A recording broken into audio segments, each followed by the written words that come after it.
All right, so the review for your test tomorrow, let's take a look at number 1. So find one positive and negative coterminal angle.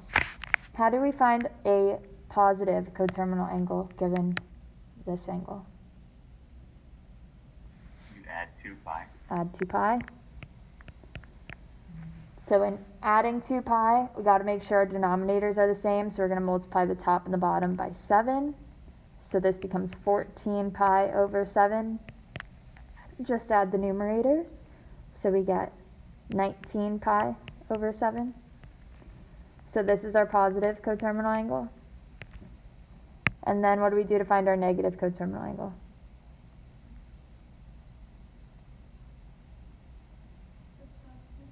Subtract 2 pi. So we start with 5 pi over 7 minus 2 pi. Again, have to make sure our denominator is 7, so we're going to multiply the top and the bottom by 7. So 5 pi minus 14 pi is what? Negative 9 pi over 7. So this one is our negative 1.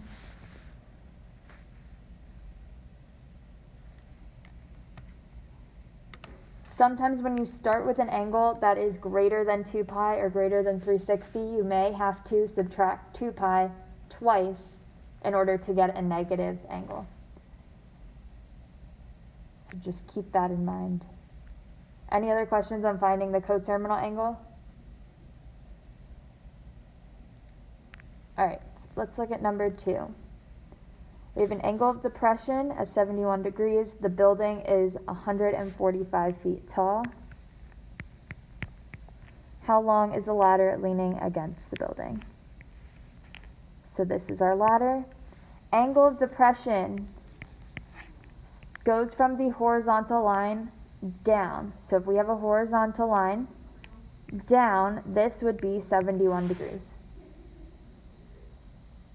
So we could either say that this angle down here is 71 degrees, or we could use this angle inside.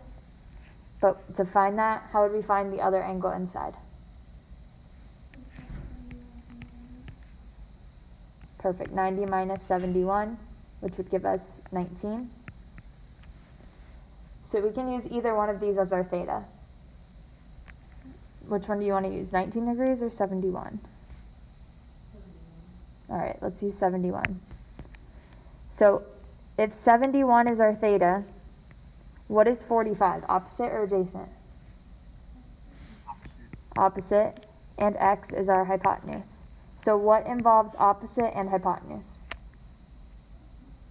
Sine. So we have to do the sine of 71 is equal to 145 over x. How do we solve for x? Multiply x. So sine of 71 times x is equal to 145. And then what do we do? Divide by sine of 71. So x is equal to 145 divided by sine of 71. We just have to put this into our calculator. What did you guys get for this one?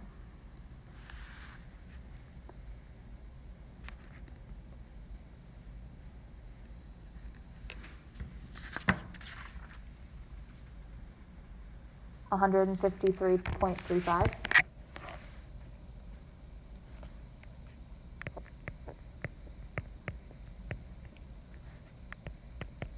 Anybody agree with that? You do what you just said, the number. 153.35. Yeah. Sounds good. And if you use 19 as your theta, just remember 145 would then be your adjacent, so then you would have to use cosine. So if we use 19 degrees as our theta, it would be cosine of 19 is 145 over x. And we'd end up with the same answer. Any questions on this one?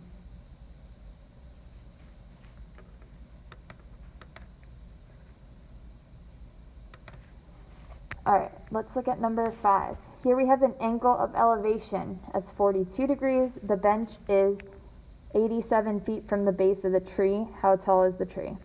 So here we have a tree and a bench. The bench is 87 feet from the tree. And we're looking for the height of our tree. And our angle of elevation is from the horizontal line upwards. So that would give us this angle as 42. So if 42 is our theta, what is x? Opposite or adjacent? Opposite. Opposite, and 87 is adjacent. So what involves opposite and adjacent? Tangent. So we have to do the tangent of 42 is equal to x over 87. How would we solve for x?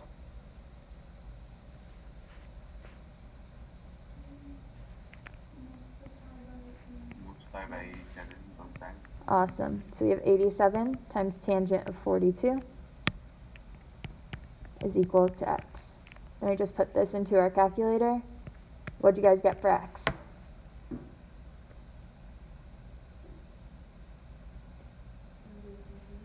$78.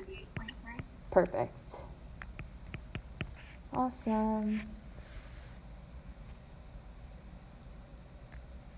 Any questions on the word problems?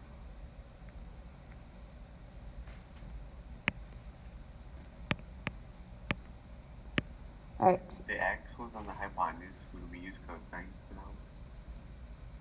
Yeah. I mean, it just depends on what you have. So if it gives you the adjacent and the hypotenuse, then you have to use cosine.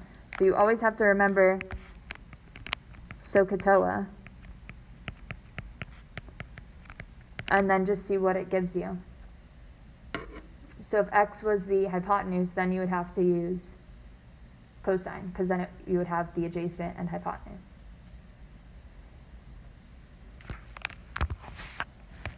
All right, so let's look at number 6. Which quadrant does theta lie in? So for these, we have to remember all students take calculus. So in which quadrant is cosine of theta negative? All of them except the fourth one. Oh no, all of them except 1 and 4. All of them except 1 and 4. So we can cross out 1 and we can cross out 4. Because cosine is going to be negative in either sine or the tangent one. So either 2 or 3. In which one of these two is the cosecant positive? The second quadrant.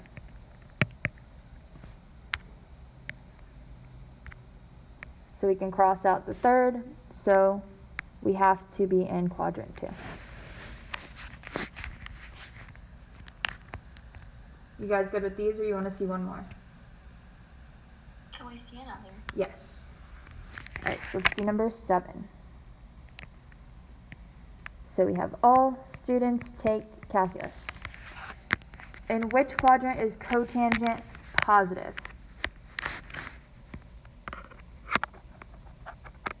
3 and 1. 3 and 1. Perfect. So we can cross out the other two.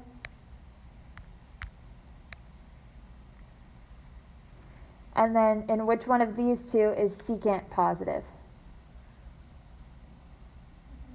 1. The first one. So we're looking in quadrant 1.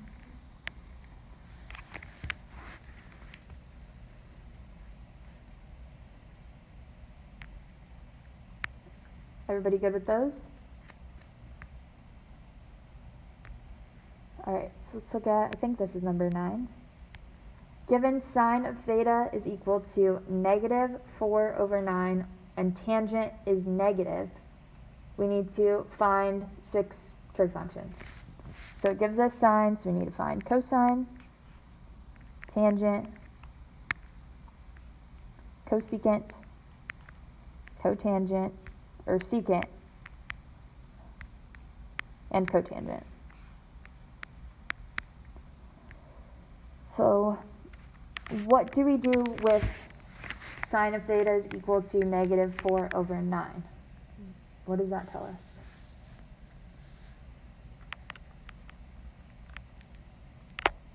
the opposite of the hypotenuse. Awesome. Sine is opposite over hypotenuse. So we need to draw our triangle.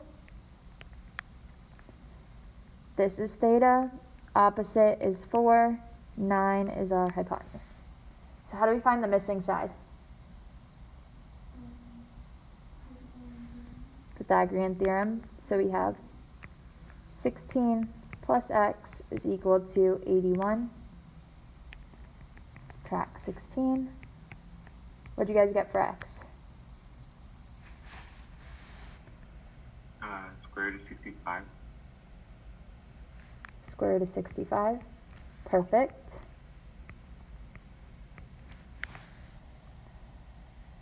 So cosine is adjacent over hypotenuse. So what's our adjacent? Square root of 65. And what's our hypotenuse? 9. 9. We need to check our signs because it gives us this tangent of theta is less than 0. So we're going to draw our all students take calculus. Sine, it tells us is negative because we have negative 4 over 9. So which two can we cross out now? In which two quadrants is sine negative?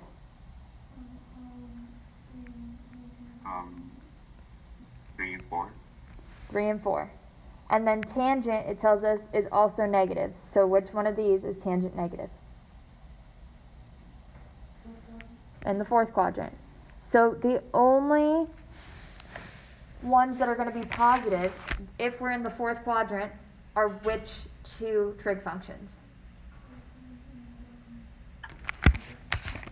The cosine is going to be positive, and the secant is going to be positive. The rest of them are negative. So this is going to be negative, this is negative, and this is negative. So cosine's positive, we're good there. Square root 65 over 9, it's already rationalized, perfect. Let's move on to tangent. What is tangent? Negative 4 times square root of 65 over 65. Opposite over adjacent, so 4 over square root 65. We have to multiply. Oh, sorry, I skipped it.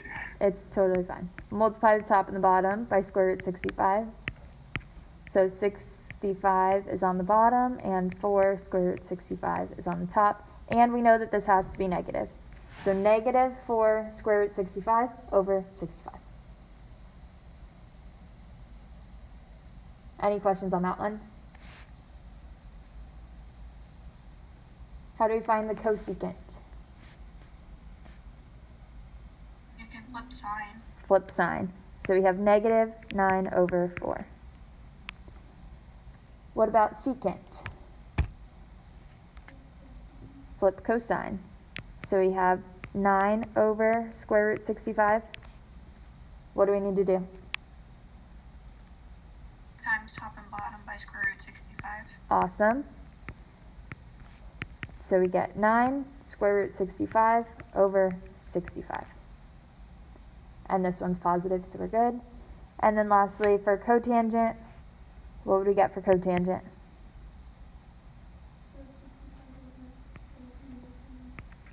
Negative square root 65 over 4. So we just flip the tangent.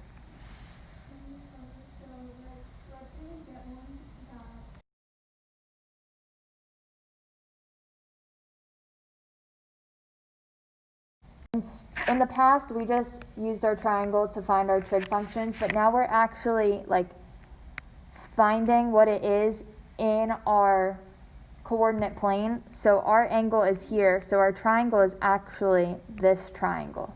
Right, so are we just doing it to see that that's what the triangle is, or are we doing it to make sure that the cosine is positive, the tan is negative, the cosine is negative, the secant is positive? Like, you know how you wrote it all out? Are we doing it to make sure that that's happened? Yes. Okay, so are we ever going to get one that's supposed to be negative that turns out positive, or no? No. So we're using these just to tell us that we are in this quadrant, and then we just have to check and make sure that only our cosine and secant are going to be positive. The rest of them have to be negative. So doing, like, it giving us this second part where tangent of theta is less than 0 is just telling us the signs of everything, really. Right, so, but when talking to signs, if it didn't say tangent is, less than 0, then wouldn't the sign still be that? If it didn't tell us that tangent of theta was less than 0, we could also have it in this quadrant here, in this quadrant. So it could have been either one of these. So Right, but like, we need that second piece of information to tell us that it is here and only cotangent and secant are positive. Because if it didn't tell us that tangent was negative, it could be here, and then tangent and cotangent could also be positive as well. okay, okay, that's fine, yeah, All right, let's find the reference angle. So let's look at number 11. So how do we find the reference angle given degrees?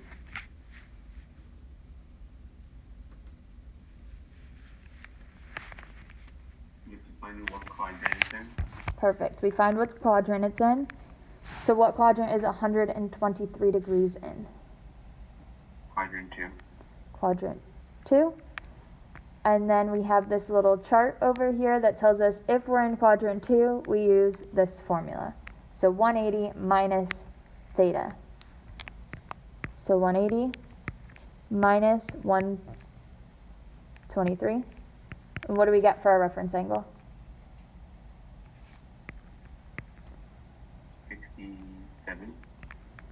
67. 67. Or 57. 57.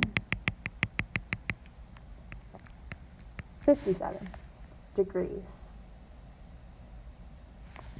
Any questions there? All right, number 12. We do the same thing. What quadrant is 265 in? The third. So looking at our little chart, if we're in the third quadrant, we have to do theta minus 180. So 265 minus 180, and what does that give us?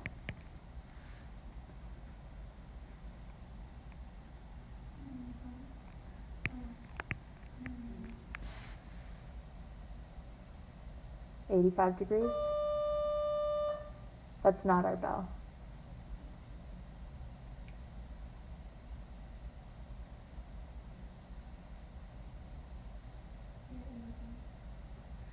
All right, and let's look at one where we do it with radians. So sometimes it helps if we change radians into degrees. So how would we change pi over 6 into degrees?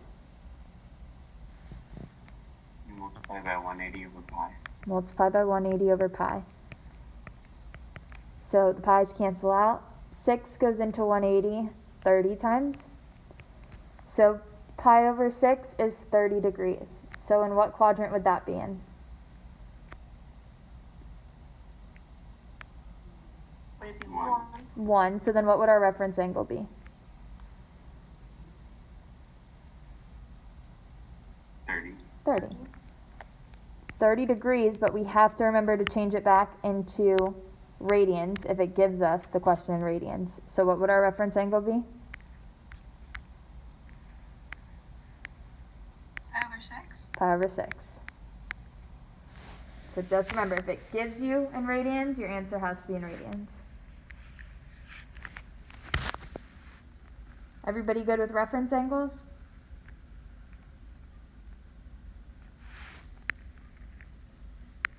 Ready for the next section? Okay. 16, we need to use the reference angle to evaluate all 6 trig functions. So for these, we have to find our reference angle. So how do we find our reference angle here?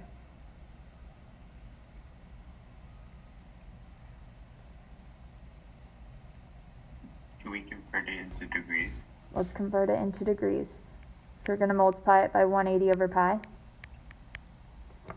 Pi's cancel out. 4 goes into 180. Let's see. 45 times, so 45 times 9 gives us 405. So this is greater than 360. What do we do if our angle is bigger than 360? We can subtract it by 360. Subtract by 360. So we want to find the coterminal angle. So we subtract by 360.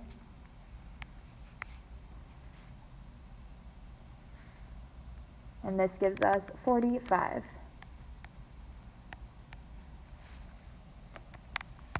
So now our reference angle is 45 degrees. We can use the unit circle and find where we have 45 degrees, and we would know that our coordinate point here would be square root 2 over 2 and square root 2 over 2. And then to find our trig functions, sine is what?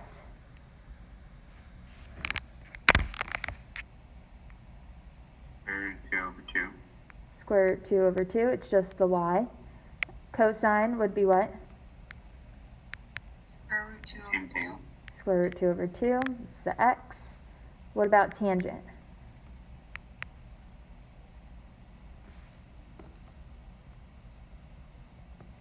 One. Tangent is 1. Next we have our cosecant.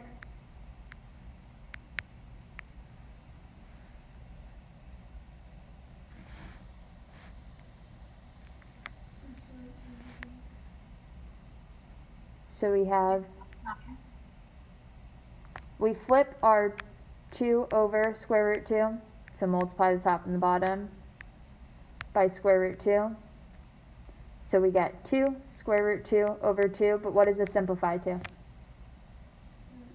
Just square root 2. The 2's cancel out. And then what would our secant be? Same thing, square root 2. And what about our cotangent? 1. Awesome.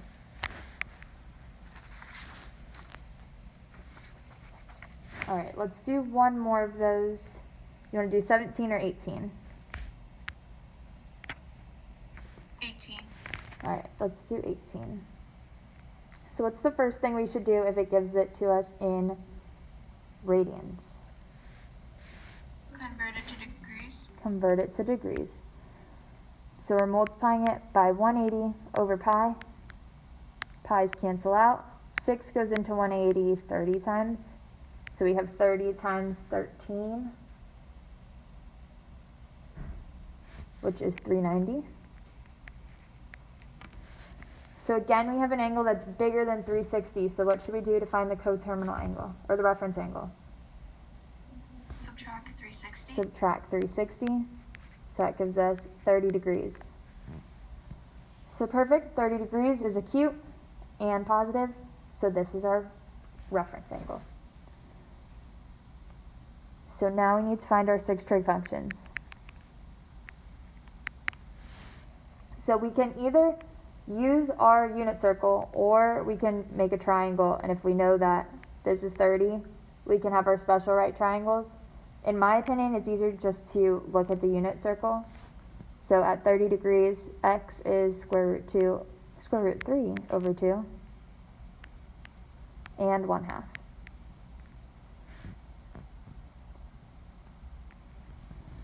So what would sine be? 1/2. 1/2. What about cosine?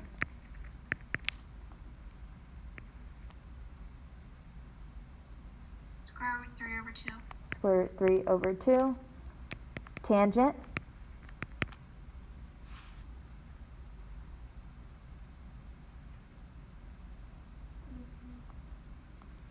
So we have square root 3 over 2 over 1/2. Keep, change, flip.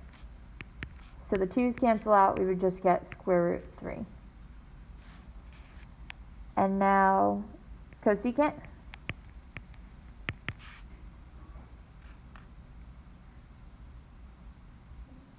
Two. Cosine. Square root of 3. Or, you mean secant? So, Oh yeah.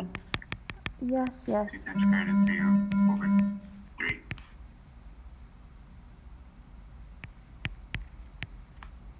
Miss Carver, on the review, it says tan is square root 3 over 3.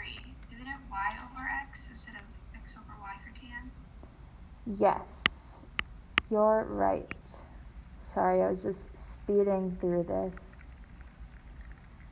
But yep, it's y over x. So actually cotangent would be square root 3.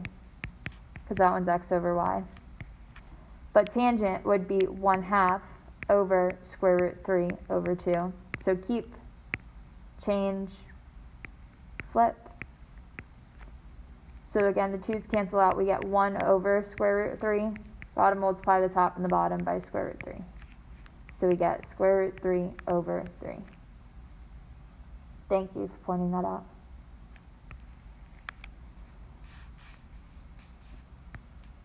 Secant, we get 2 square root 3 over 3, and cotangent is square root 3.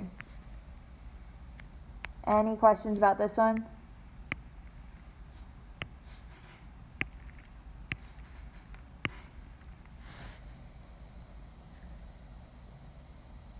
Everybody good at this?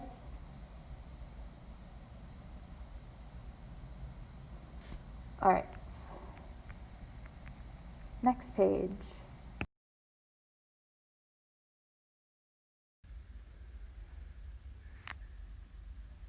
All right, so going back through the ones on the first page that we didn't get to. Number 2, we need to find a positive and negative coterminal angle. So we add 2 pi to find the positive one. So we need to multiply the top and the bottom here by 8. So this would be 16 pi over 8. Negative 3 pi plus 16 pi would be 13 pi over 8. So this is our positive angle. And then to find our negative one, we subtract 2 pi. Again, have to multiply the top and the bottom by 8, so we can add these two together. Negative 13 pi minus 16 pi would be negative 19 pi over 8. So this is our negative angle. And then number 3, do the same thing. Add 2 pi, have to multiply the top and the bottom by 4 to combine these. So this would be 8 pi over 4, and we would get 17 pi over 4 for our positive angle.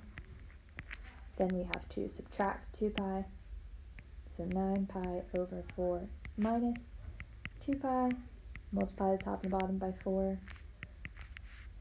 This would give us pi over 4. This is not negative yet. So this would also be a positive coterminal angle if you found this one. But to find the negative angle, we have to subtract 2 pi again. So multiply the top and the bottom by 4 again. So pi minus 8 pi would be negative 7 pi over 4. So this is our negative angle.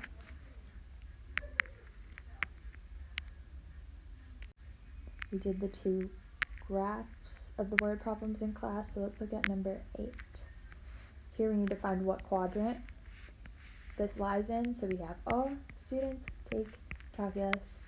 Sine is negative, so that cancels out the second quadrant and the first quadrant. And then secant is greater than 0, so it's positive. Secant is the same as cosine. Secant is positive, where cosine is positive, so we have to be in the fourth quadrant. On the test, since it is multiple choice, it may give you Roman numerals, so just know that this would be 4, but the rest of them would be like quadrant 1, quadrant 2, quadrant 3. So just keep that in mind. It may be in Roman numerals, so the only one that's any different would be 4. But that's easy to remember. Let's look at number 10. So we're given cotangent is 10 over 3 and sine is negative. Cotangent is adjacent over opposite. So this is our adjacent, this is our opposite. We need to draw the triangle. So if this is our theta, adjacent would be here with 10, opposite is 3. We have to do Pythagorean theorem to find the hypotenuse. So 3 squared plus x squared is equal to 10 squared. 9 plus x squared is equal to 100. Subtract 9. X squared is equal to 91. Square root both sides, so x is equal to square root of 91.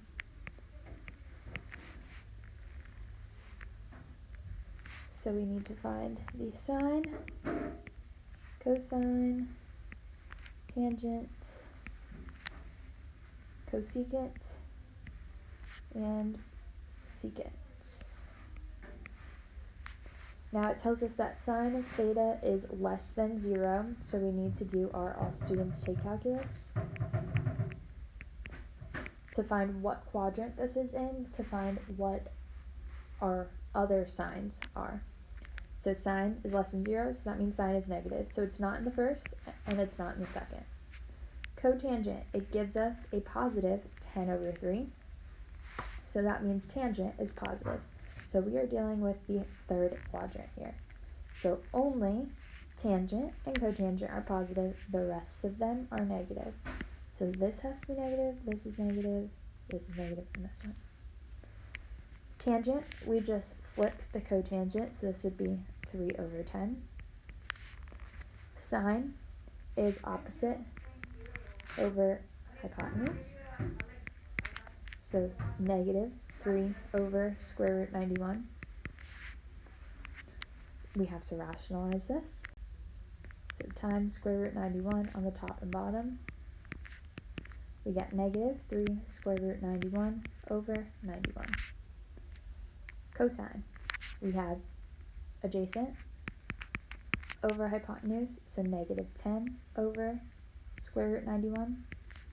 Multiply the top and the bottom by square root 91. So we get 10 square root 91 over 91, and this is also negative. We already found tangent because we just flipped the cotangent. Cosecant, we flip sine, so this would be negative square root 91 over 3. And secant, we flip cotangent, so this would be negative square root 91 over 10. Alright, next let's look at 14. So here we have to find the reference angle. So since it gives us a negative angle, reference angle has to be positive and acute, so we want to find the coterminal angle first. That's what this is here for, coterminal angle. So we have to add 2 pi. So our denominators have to be the same. So multiply the top and the bottom here by 3. So this is 6 pi over 3. 6 pi plus a negative 7 pi would be negative pi over 3. So we have to do it again. We need to add 2 pi over 3 because we're still negative and we still are looking for a positive angle. So multiply the top and the bottom here by 3. So 6 pi over 3 gives us 5 pi over 3. So to help us out a little bit, we can find the degrees of this. So we multiply 180 over pi. Pi's cancel. 3 goes into 180 60 times. So 5 times 60 is 300. So we are looking at an angle that is 300 degrees. So we're in here in our fourth quadrant. So we're going to do 360 minus 300, which gives us a reference angle of 60 degrees.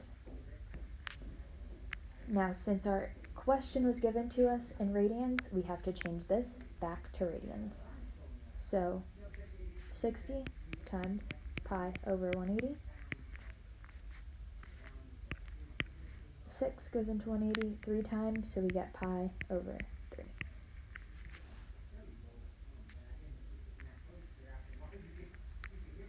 Alright, let's look at 17.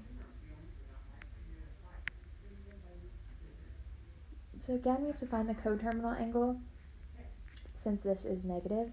So we want to add 360. So that would give us 60 degrees as our reference angle. So we could either look at our 30, 60, 90 triangle, or we can look at our unit circle. So on the unit circle, 60 degrees gives us the point square root 3 over 2. So first, let's find our sine. Sine is y, so square root 3 over 2. Cosine is x, so 1/2.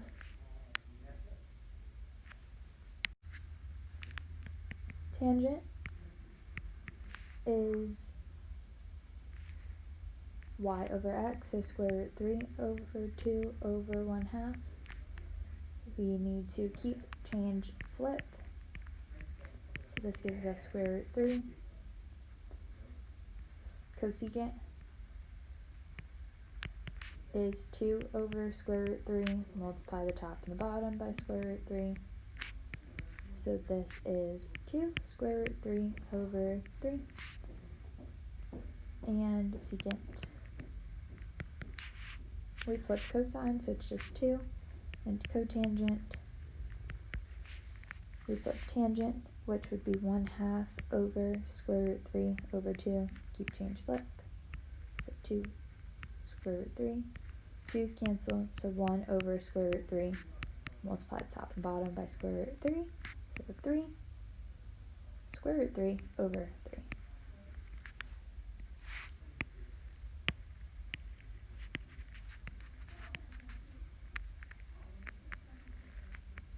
Alright, so that was the last one on this page. One last thing that I wanted to go over that was not on the review, but it's in the notes and we could possibly see it on the test tomorrow. If it gives you a point, so let's say we had the point 3, 6. So we would put that, go to the right 3, up 6, over here. So we're trying to find what this theta is. And we can find all 6 trig functions using just this point. So this would be our x, this is our y, and then we can't forget we have to find r, which r is the square root of x squared, so 9 plus y squared, 36. So the square root of 45, which would be 3 square root 5. So sine is x over r, y over r, y over r. So sine would be 6 over 3 square root 5. We can simplify, so this would be 2 over square root 5, and then we need to rationalize. So 2 square root 5 over 5.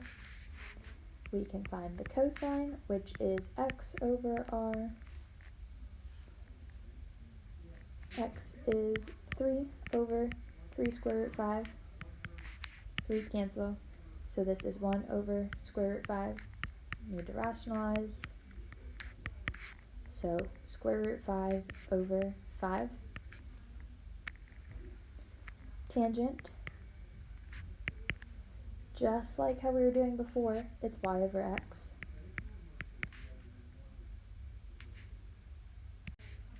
So 6 over 3, which would be 2. Cosecant, we flip sine, which sine we had as 2 over square root 5, so this would be square root 5. over 2. It would actually be r over y, which would be 3 square root 5 over 6, but then we simplify. Secant is the reciprocal of cosine, so it would be 3 square root 5 over 3. The 3's cancel, so just square root 5. And then cotangent would be the reciprocal of tangent, so this would be 3 over 6, which would be 1/2. So just wanted to give you one problem like this, where it could give you a point and ask you for any one of the 6 trig functions given that point, and then we just have to know that our formula for r is the square root of x squared plus y squared.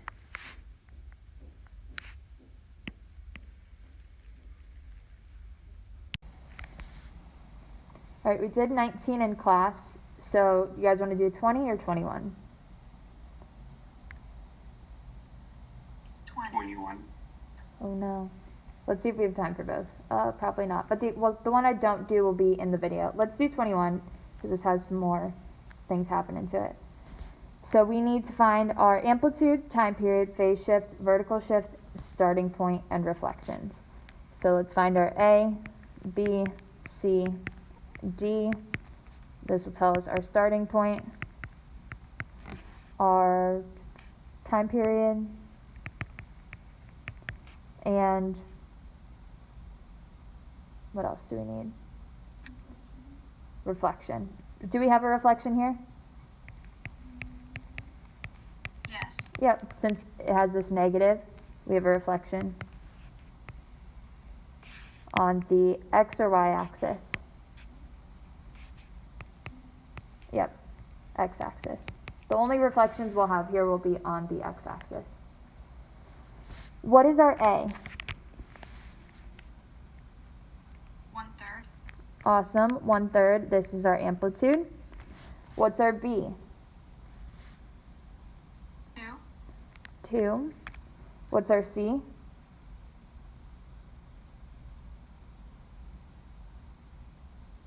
5/3. Awesome, positive pi over 3, because we changed the sign. And then what's our D? 0. 0. All right, now we need to find our starting point, which is C over B. So C is pi over 3 over B, which is 2. So pi over 3 over 2. What do we do here? They change flip. Keep change flips, so change to multiplication, yes. Oh, never mind. Because I was confused. You put 2 for B, and I was asking for the time period. But that's different. Never mind.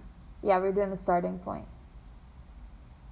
So our starting point is pi over 6. Everybody good with that? All right, how do we find our time period? 2 pi over 2. 2 pi over b, which is 2 pi over 2. So the 2's cancel out, and we're just left with pi. So our period is pi. What else do we have to find? We got our amplitude, time period. What's our phase shift here? C. C. 5/3. Awesome. Our vertical shift is D, 0. and we got our starting point and reflection, so we're good.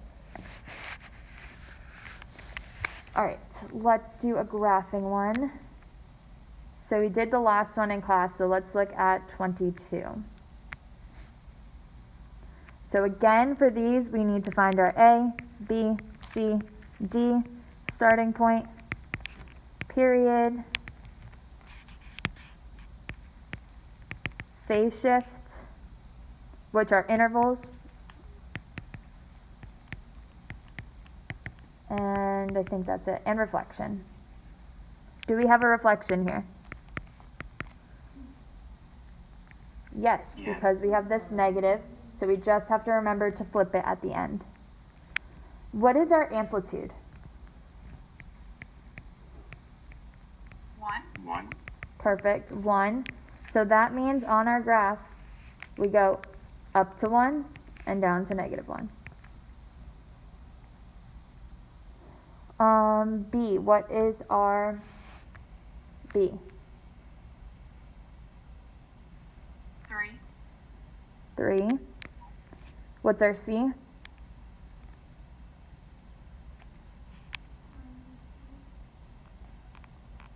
Negative pi over 2. Negative pi over 2, because we have to flip the sign. And do we have a D? No. No. All right, next let's find our starting point. So starting point is C over B. So we have negative pi over 2 over 3. Keep, change, flip. So we are starting at negative pi over 6. So we're starting in the negative, so we got to start left of our y-axis here. So negative pi over 6. Next we need to find our period, which is 2 pi over b, so 2 pi over 3. Can't simplify that, so we just leave it there. And then our interval is period over 4, so 2 pi over 3 over 4. So again, we need to keep, change, flip. So change the 4 to 1 over 4. So we have 2 pi over 12, which is pi over 6. So what do we do with the intervals?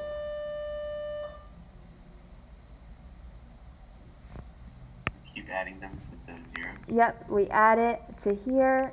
So we just keep adding pi over 6 to each one. We would get actually here, but.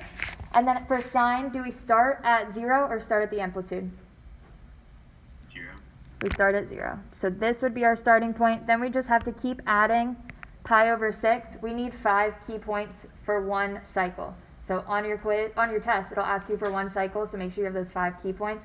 Also, your test tomorrow is going to be multiple choice, except the graphing one. So 16 questions, 15 are multiple choice. Merry Christmas. Thank you.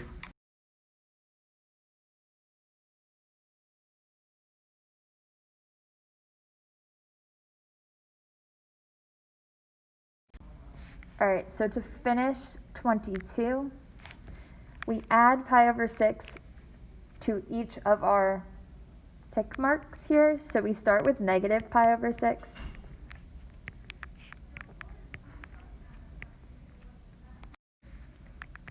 So negative pi over 6 plus pi over 6 would give us 0.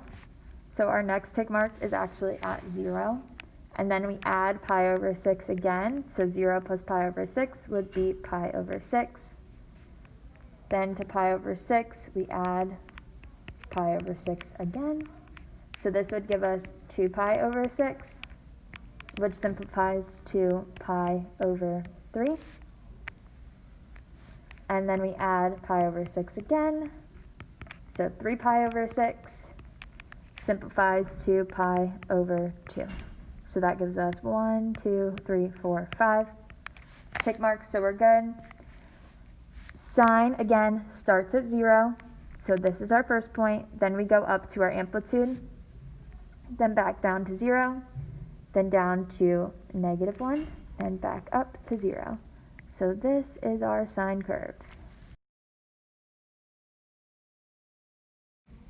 However, we did start with a negative, so we cannot forget to flip it. So 0 stays at 0, then we go down to 1, then we go back up to 0, up to +1, down to 0.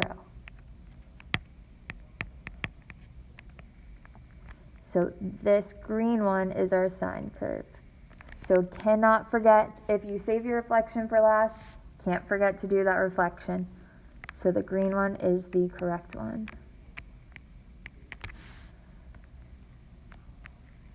We did number 23 in class, the last graph. So again, we do the same thing that we did before. You find your A, B, C, D, starting point, period, interval. you always take your interval and add it to the starting point, and then you just keep adding and adding to find your tick marks on your graph, and then you just plot your key points. Since we had a cosine graph, we start at the amplitude, unlike the sine where we started at 0. Alright, going back up to number 20,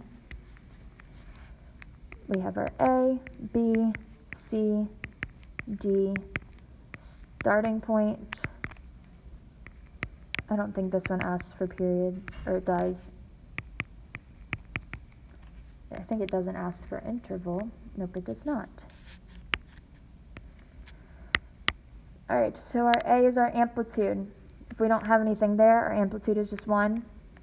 B is what's getting multiplied in front of the x, so nothing's there. Our B is 1.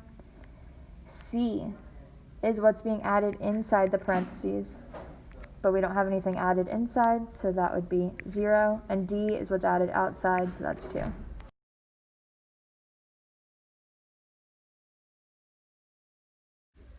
Our starting point is C over B. So our C was 0, B is 1. Anytime 0 is on top, it's just 0. So we're starting at 0. Our period is 2 pi over B. So 2 pi over 1 would just be 2 pi. And then let's see what else is asked for. We did our amplitude, which is 1. Our time period is 2 pi. Phase shift is the C, so we have no phase shift here. Vertical shift is our D, so we're shifting up 2. And our starting point is 0. And do we have a reflection here? Nope. We don't have that negative on the outside, so no reflection.